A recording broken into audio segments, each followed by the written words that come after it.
Ahora, vayamos con el tema de absorción.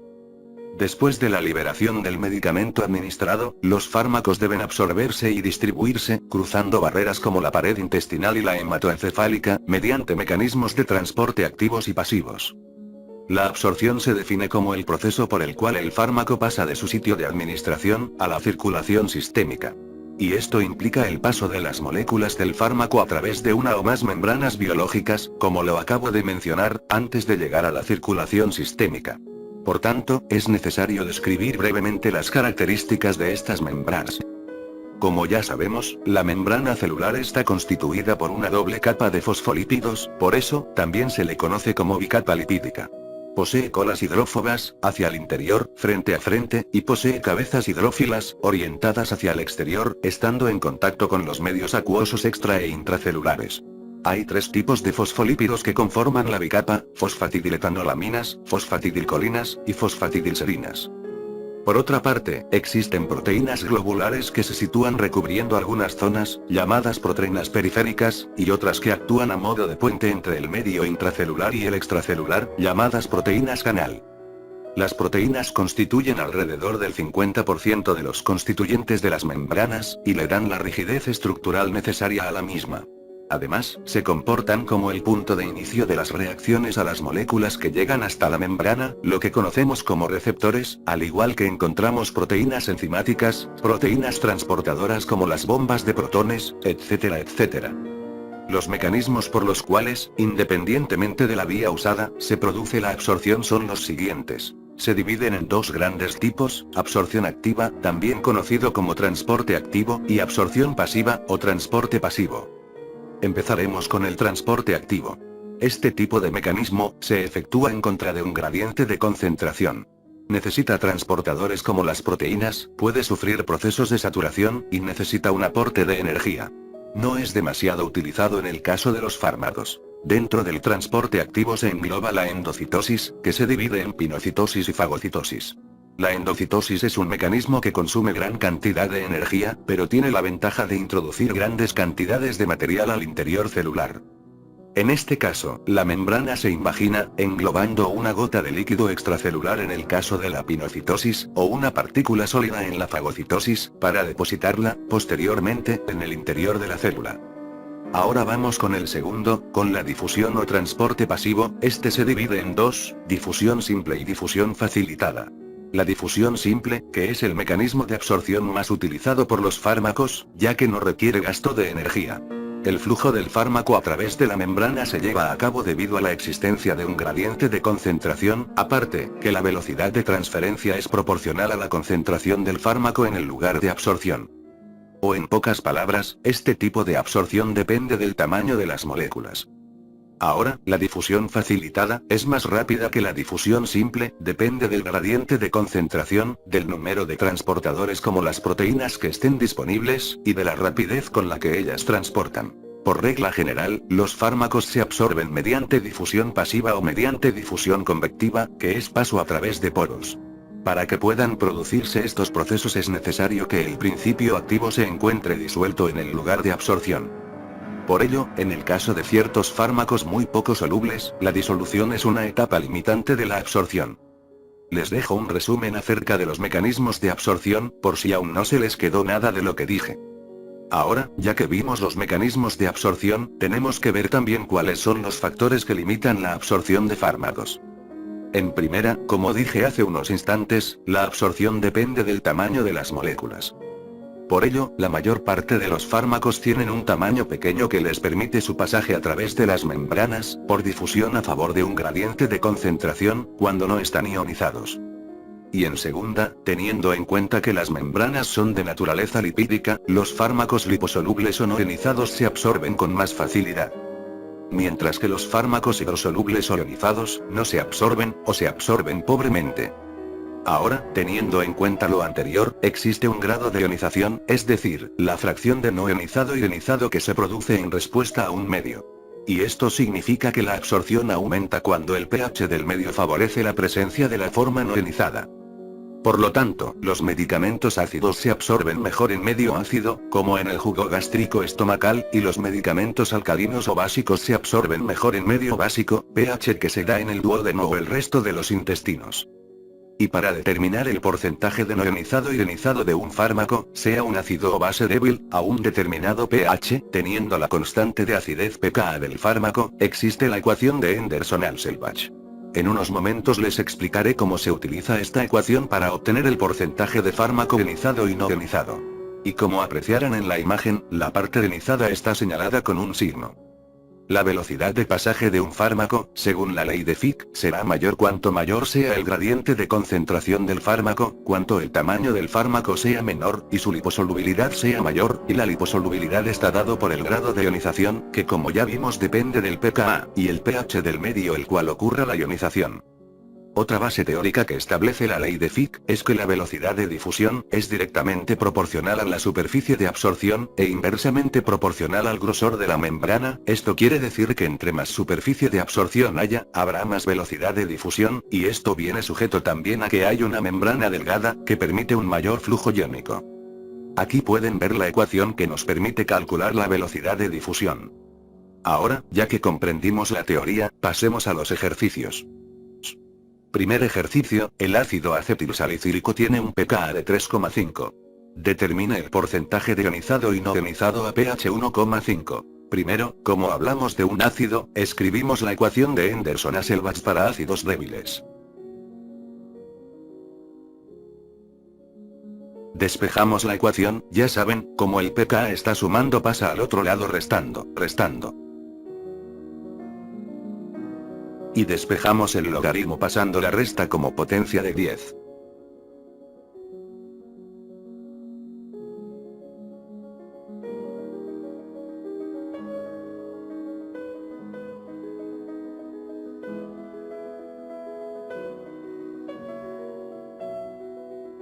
Al efectuar la resta, y elevar 10 al resultado, nos da a 0,01.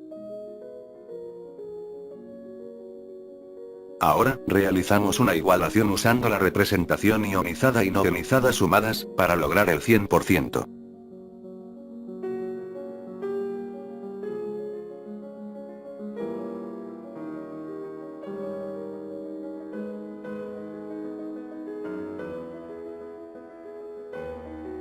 Si sumamos 0,01 más 1, que es lo que señala la igualación, nos da 1,01. Ahora realizamos otro despeje para obtener el resultado de la forma no ionizada.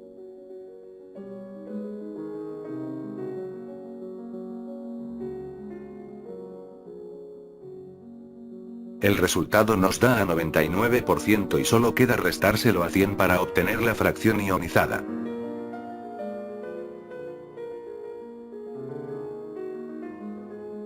Como ven, la parte no ionizada predomina casi en su totalidad, y este ejemplo nos deja ver claramente que los fármacos ácidos se absorben mejor en pH ácido. Segundo ejercicio. La reserpina es una base débil con un pKa de 6,6. ¿Qué porcentaje de ionizado y no ionizado existirá a pH 7,4? Ahora, como hablamos de una base débil, usaremos la otra fórmula. Realizamos los despejes que ya les enseñé, para obtener la ecuación que nos permitirá obtener la suma de la parte ionizada y no ionizada.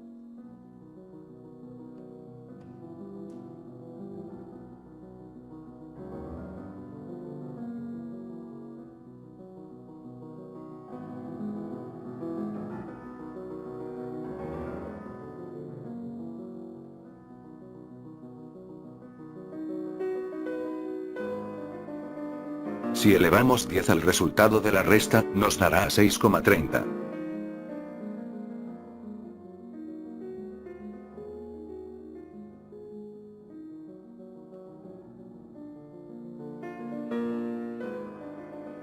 Ahora, realizamos la igualación representando la parte no ionizada como 6,30, y sumamos 1, que es lo que marca la ecuación, nos dará a 7,30.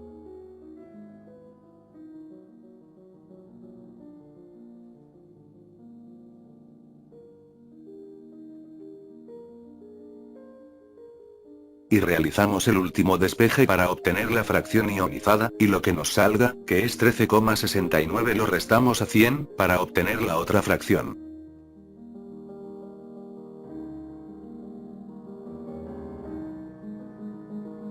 Y como ven, el resultado de la fracción no ionizada nos da 86,30, que nos deja entender claramente que los fármacos que sean bases débiles, se absorberán mejor a pH alcalino. Tercer ejercicio. Se efectúa un estudio de difusión usando 40 micromoles por litro de acitromicina. El área superficial de la capa celular es de 1.2 centímetros cuadrados. A partir de los datos obtenidos, calcula la velocidad de transporte y la permeabilidad.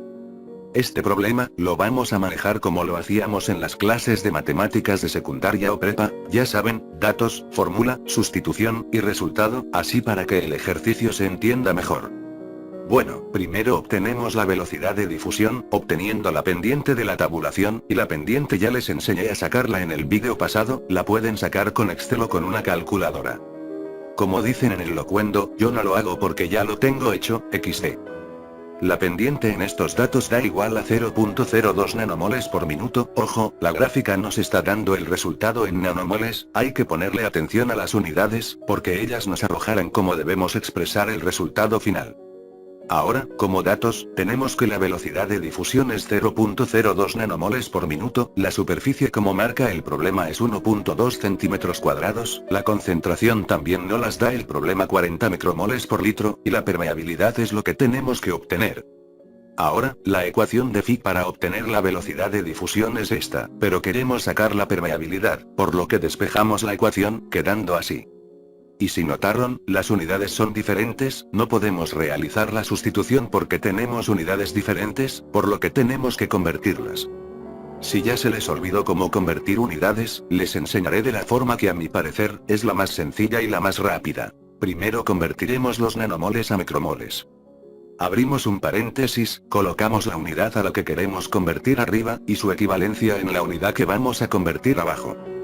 De esta manera podemos cancelar o eliminar las unidades que no necesitamos, y nos quedamos con la unidad que queremos. Nos da a 2 por 10 a la menos 5 micromoles por minuto, es mejor que trabajemos los resultados como notación científica. Ahora, como estamos manejando centímetros cuadrados, hay que convertir los litros a centímetros cúbicos para poder manejar las unidades mejor. Pero como en este caso las unidades que vamos a convertir está abajo, para cancelarla tenemos que ponerla arriba, y las unidades a las que vamos a convertir abajo, para que de nuevo, las podamos eliminar, y nos quedemos con las unidades que nos interesa. Ahora, ya tenemos convertidas las unidades, ya podemos realizar la sustitución de la fórmula que despejamos al inicio.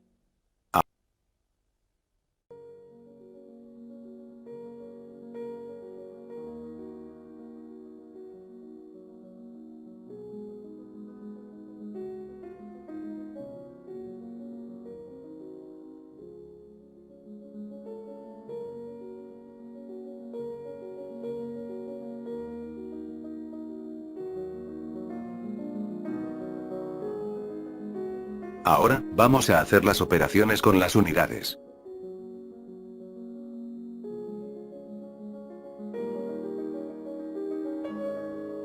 Nos queda de esta manera. Aplicamos la llamada ley del sándwich, ya saben, extremo con extremo y centro con centro, nos quedan las unidades de esta manera, y como tenemos micromoles arriba y abajo también los eliminamos, nos queda centímetro cúbico sobre centímetro cuadrado por minuto.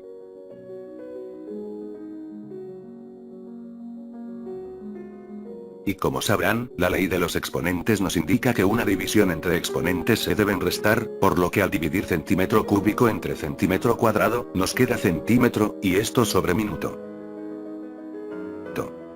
Ahora, realizamos el resto de las operaciones.